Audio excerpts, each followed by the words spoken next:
Bonjour à tous. Ce matin, je vous propose un petit focus global macro axé sur l'or. Donc on verra la situation technique de l'or qui confirme l'accélération haussière qu'on anticipait depuis un certain temps. Ensuite, on fera un petit point sur le dollar qui semble actuellement une situation assez critique, enfin sur des points assez critiques. Et on terminera par un update sur ce qui se passe sur le marché obligataire américain. Donc si on commence par le chart de la semaine, c'est clairement l'or. Comme vous le voyez, le graphique est extrêmement clair. Depuis plusieurs années, on avait repéré cette droite de résistance majeure qui était en formation depuis l'année fin 2013, début 2014. Donc une résistance qui était là depuis un certain temps, plusieurs années.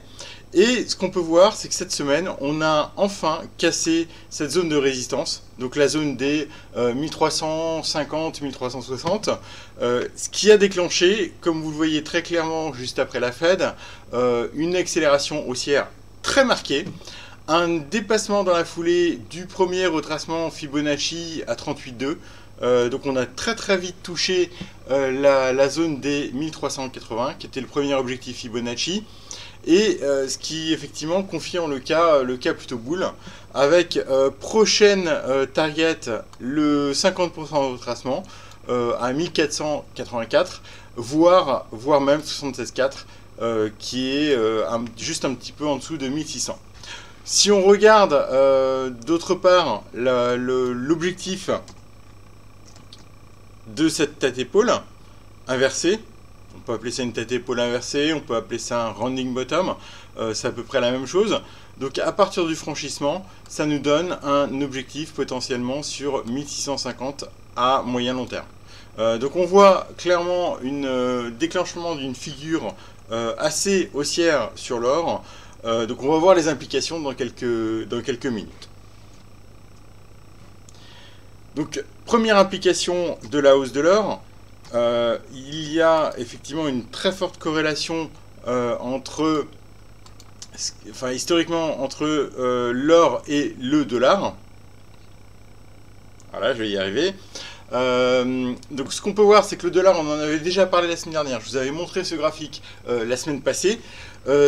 À l'époque, on était en train de tenter un rebond sur la moyenne 200. Donc là, on avait fait différents rebonds depuis le début de l'année sur cette moyenne 200 jours. Donc on en était au troisième rebond de l'année.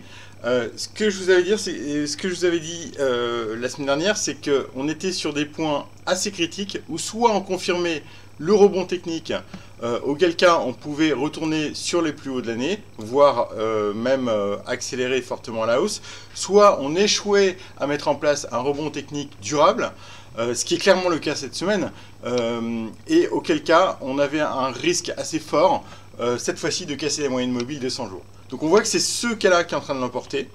On a fait un rebond technique conséquent en début de semaine, et puis reversal baissier juste après la Fed, donc entre mercredi soir et maintenant. Donc là on voit qu'on est dans une situation technique très critique, où on voit qu'il y a une probabilité relativement forte d'accélérer à la baisse en dessous de cette moyenne mobile 200 pour aller toucher au minimum la zone des 96, voire même en cas de confirmation de la cassure de la moyenne 200, des niveaux compris entre 95 et 94,50. Donc voilà, une situation qui se détériore très clairement sur le dollar à court terme, et qui devient assez, je dirais pas baissière dollar, mais avec une forte probabilité de poursuivre cette phase de consolidation qui a été amorcée entre avril et mai. Si on regarde la situation technique sur l'euro-dollar, une situation assez comparable. Donc je vous avais parlé récemment de la zone des 1,12 en zone critique de support à ne pas casser pour confirmer la reprise. En fait, ce qu'on peut voir, c'est que cette zone de support a été légèrement foncée sur le milieu de cette semaine, enfin plutôt en début de semaine. Et par contre, on a eu un reversal très puissant après la Fed, qui laisse à penser qu'en fait, cette fois-ci, on n'est pas dans un cas de bear trap, de bull trap, comme en janvier, vous le voyez ici, comme en février ou comme en mars. Le fait qu'on ait fait tentative d'accélération baissière, rebond sur un 12 et qu'on revienne tester la résistance montre qu'en fait l'euro-dollar cette fois-ci paraît un petit peu plus fort avec un risque à moyen terme, peut-être pas tout de suite, mais un risque à moyen terme cette fois-ci de casser toute la zone de résistance qui se situe entre 1,13 et 1,1350.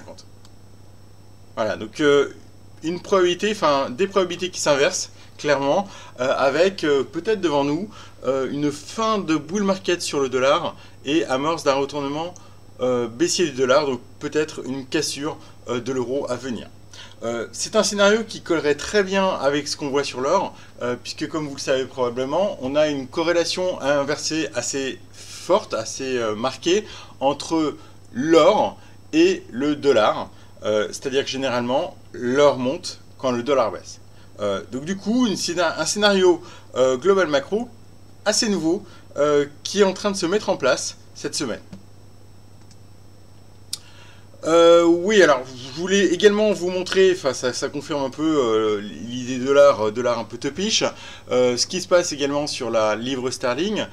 Donc également amorce d'un rebond technique assez puissant sur quelques jours. Ce qu'on peut voir, c'est que les tops de décembre-janvier ont été testés avec succès, avec mise en place d'une petite divergence haussière sur le RSI. Donc on retrouve un peu le même genre de scénario, c'est-à-dire même le câble est plutôt sur un point de support assez important. Donc, les targets pour un rebond technique, on voit qu'on est déjà sur le premier retracement Fibonacci. On pourrait tenter de retourner au-dessus de 1,28. Pour l'instant, je viserais entre 1,2840, 1,2850 et cette zone qui est à 1,2930, 1,2940.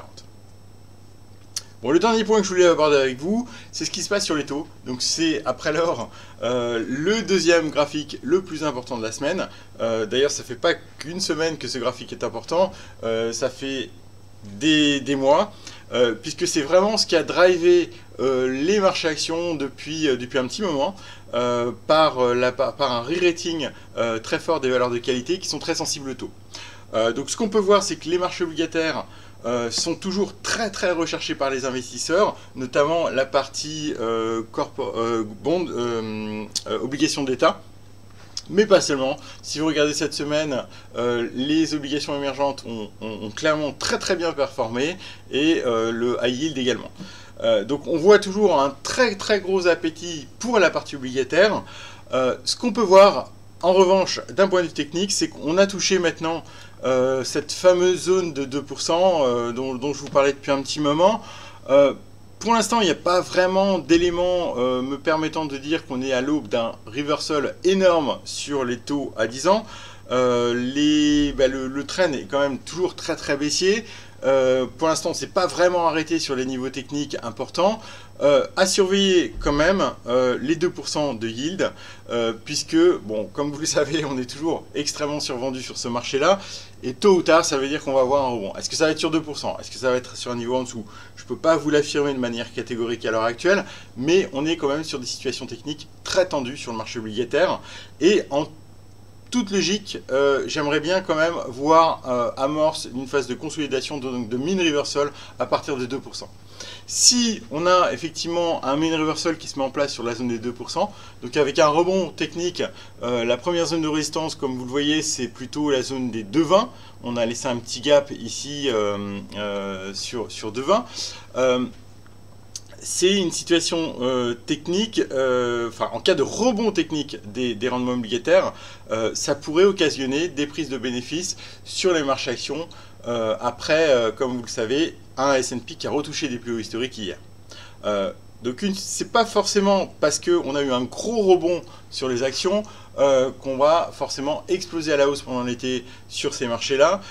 Et clairement, l'élément déclencheur d'une poursuite de cette consolidation en range probablement sur les actions, ça serait petite prise de bénéfice sur les marchés obligataires avec éventuellement des rendements qui se stabilisent au-dessus de 2% aux États-Unis. Je vous souhaite une très bonne journée et un excellent week-end.